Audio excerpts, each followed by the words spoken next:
एक महायोग, एक महासंगम और एक सबसे बड़ा सवाल। सबसे पहला कुंभ मेला कहाँ हुआ था? क्या प्रयागराज ही पहला कुंभ स्थल था, या फिर कोई और छुपा हुआ रहस्य है जो इतिहास की किताबों में दबा हुआ है? आज हम खोलने वाले हैं वो राज जो सदियों से छिपाए गए हैं।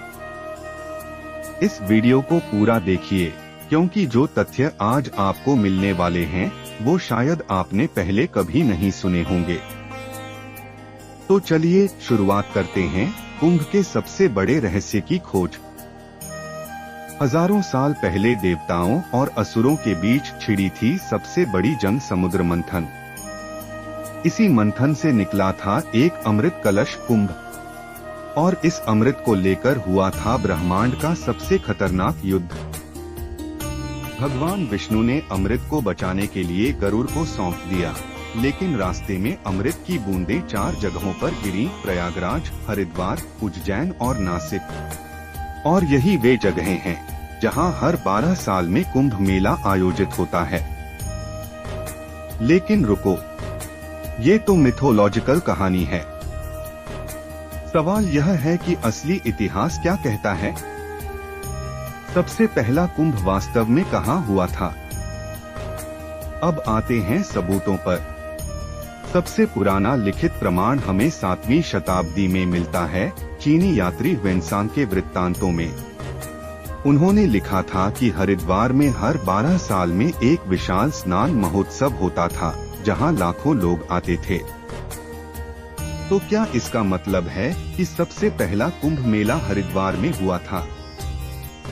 लेकिन कहानी यहीं खत्म नहीं होती। क्या प्रयागराज था पहला कुंभ स्थल? अब चलिए सीधे महाभारत में चलते हैं।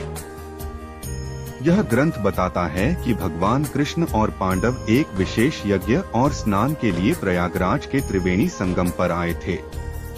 यह घटना समुद्र मंथन के हजारों साल बाद की है, लेकिन इसका मतलब क्या है? क्या प्रयागराज में पहले से ही कुंभ जैसी कोई परंपरा थी? तो कुंभ की असली शुरुआत कहां से हुई? अगर हम आज के कुंभ मेले की बात करें तो इसकी व्यवस्थित परंपरा की शुरुआत 8वीं शताब्दी में हुई, जब आदि शंकराचार्य ने इसे 4 प्रमुख धामों में फैलाया। तो क्या उन्होंने ही तय किया कि कुंभ मेला इन 4 स्थानों पर होगा? अब हमारे पास 2 अलग अलग कहानियां हैं, एक पौराणिक और एक ऐतिहासिक। लेकिन सवाल वही बना हुआ है, सबसे पहला कुंभ कहाँ हुआ? सच क्या है? अगर धार्मिक मान्यताओं को माने तो प्रयागराज पहला कुंभ स्थल हो सकता है। अगर ऐतिहासिक सबूतों को देखें तो हरिद्वार में 7वीं शताब्दी में कुंभ जैसा स्नान महोत्सव होता था। लेकिन उज्जैन और नासिक का नाम 12वीं शताब्दी के बाद ही प्रमुखता से आता है। तो सच क्या है? अब फैसला आपके हाथ में। अब सबसे बड़ा सवाल, आप क्या सोचते हैं? क्या पहला कुंभ प्रयागराज में हुआ था या फिर हरिद्वार में? या फिर इसके पीछे कोई और छुपा रहस्य है जो हमें अब तक नहीं बताया गया? नीचे कमेंट करके हमें बताइए। और हाँ, अगर यह वीडियो आपको पसंद आया तो इसे लाइक करना, शेयर करना और चैनल को सब्सक्राइब करना मत भूलिए।